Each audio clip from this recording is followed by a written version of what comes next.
ፍጠረው በወረዳ ውስጥ እስላምና ክርስቲያን በፍቅር በጋራ እንዲኖሩ አድርግ።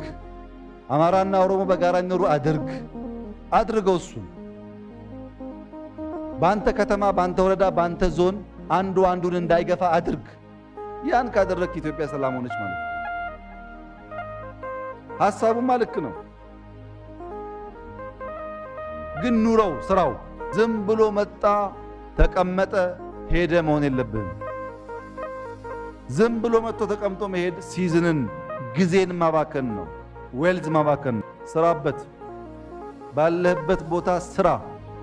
ስትሄድ ታሪክ ማለት ቀሪ ስም ነው። አቶ እንትና በነበሩ ጊዜ የሚባል ነው። ወረዳም ይሁን ዞንም ይሁን ሚኒስትሪም ይሁን ሀገርም ይሁን ባለህበት ጊዜ ቁም ነገር የምትሰራ ሁን።